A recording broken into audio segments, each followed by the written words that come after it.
ABN Maharashtra में आपका खैर मकदम। मैं हूं मुनीर आरिफ खान।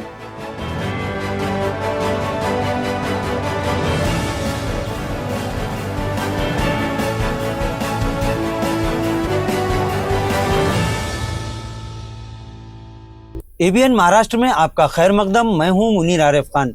नाजरीन, खबरें शुरू करने से पहले एक नज़र आज की अहम सुर्खियों पर। सुप्रीम कोर्ट की फटकार के बाद असेंबली स्पीकर का बड़ा बयान। कहा, अदालती हुक्म का एहतराम करते हुए जल्द करेंगे फैसला। शिंदे सेना का मुस्तकबिल लगा दांव पर।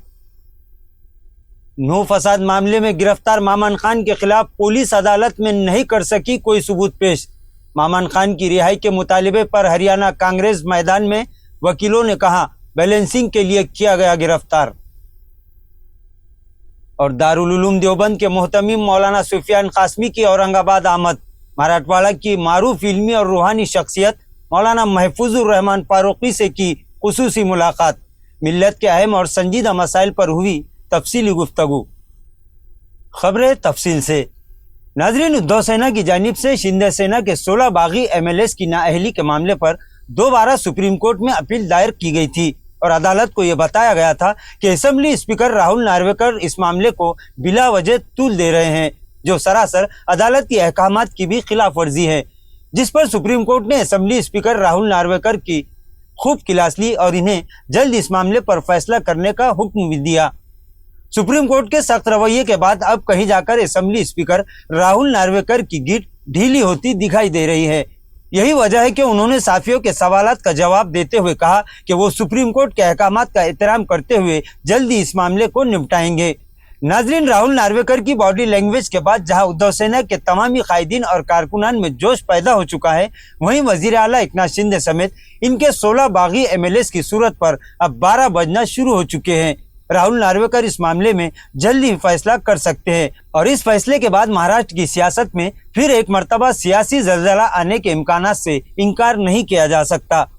नाजरीन, इन 16 एमएलएस में खुद वजीर आला एकनाथ शिंदे भी शामिल है। अब राहुल नार्वेकर के फैसले के बाद जहां शिंदे सरकार का चलचलाव यकीनी दिखाई दे रहा है, वहीं बीजेपी के लिए भी अब कड़ी आजमाइश सामने आ सकती है, क्योंकि अगर शिंदे सरकार का चलचलाव यकीनी हो जाता है तो फिर नायब वजीर आला अजीत पवार वजीर आला की कुर्सी संभाल सकते हैं।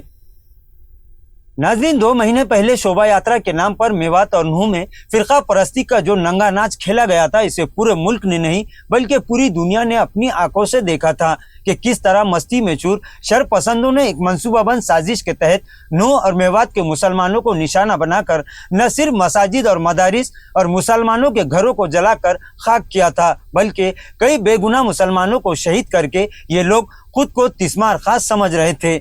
अब अदालत में इन सारे नापाक मंसूबों का कच्चा चिट्ठा दिन ब दिन खुलता दिखाई दे रहा है। मोनू मानेसर की गिरफ्तारी के बाद रोजाना साजिशों से पर्दा उठता जा रहा है और इसी मामले को लेकर कांग्रेस के एमएलए मामन खान को पुलिस ने गिरफ्तार करके अदालत में पेश किया था। गुज़िश्ता दिन पुलिस रिमांड खत्म होने के बाद दोबारा मामन खान को अदालत में पेश किया गया, जहां अदालत ने इन्हें 14 दिनों की अदालती तहवील में भेज दिया। नाजरीन, यहाँ खास बात यह है कि नूह और मेवात फसाद के जिस इल्जामात के तहत मामन खान को गिरफ्तार किया गया था, इन इल्जामात के कोई सबूत पुलिस के पास नहीं है। यही वजह है कि पुलिस ने खुद अदालत में ये वाजे किया कि मामन खान के खिलाफ ऐसे कोई सबूत नहीं है, जिससे ये बात पूरी तरह से वाजे हो चुकी। यही वजह है कि पुलिस ने खुद अदालत में कबूल किया है कि मामन खान के खिलाफ ऐसे कोई सबूत नहीं मिले हैं। नाज़रीन, इससे ये बात पूरी तरह से वाजे हो चुकी है कि एक तबके को खुश करने के लिए मामन खान को गिरफ्तार किया गया था। वहीं मामन खान की रिहाई के खिलाफ हरियाणा कांग्रेस पूरी तरह से मैदान में उतर चुकी है और मामन खान की रिहाई का मुतालबा दिन ब दिन जोर पकड़ता जा रहा है। वहीं मामन खान के वकीलों ने साफियों को बताया कि हमारे मवकिल के खिलाफ ऐसा कोई सबूत नहीं है जो अदालत में पेश किया जा सके। नाजरीन, इस मुल्क की सबसे कदीम और अजीम दीनी दरसगाह दारुल उलूम देवबंद के मोहतमीम हजरत मौलाना सुफियान कासमी दामद बरकातहुम की औरंगाबाद जामिया इस्लामिया काशिफुल उलूम औरंगाबाद की 65 साला तालीमी इजलास के मौके पर गुज़िश्ता दिनों शहर आमद हुई। इस मौके पर मौलाना सुफियान कासमी ने all India Muslim personal law board के मुअज़्ज़िज़ रुकन और मराठवाड़ा और मुल्क की मशहूर और मारूफ इल्मी और रूहानी शख्सियत हजरत मौलाना महफूजुर रहमान फारूकी से खुसूसी मुलाकात की और उनकी खिदमात को सराहा। इस दौरान कई अहम और संजीदा मसाइल पर तफसीली गुफ्तगू भी हुई।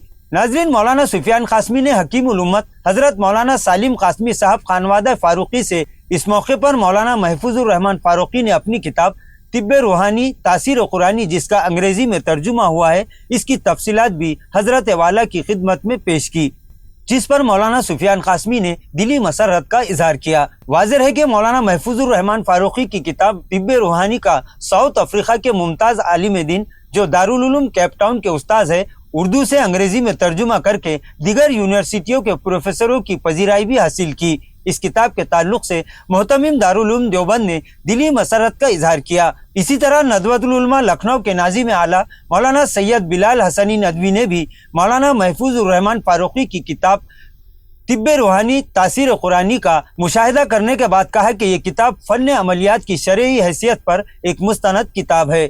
دونوں ہی علماء کرام نے مولانا محفوظ الرحمان فاروقی سے تفصیلی تبادلہ خیال کے بعد ان کی خدمات کی خوب پذیرائی کی اور خصوصی دعاؤں سے نوازا۔ ناظرین، آج کے لیے بس اتنا ہی۔ کل پھر ملاقات ہوگی کچھ اہم خبروں کے ساتھ۔ تب تک کے لیے میں منیر عارف خان آپ سے اجازت چاہتا ہوں۔ اللہ حافظ۔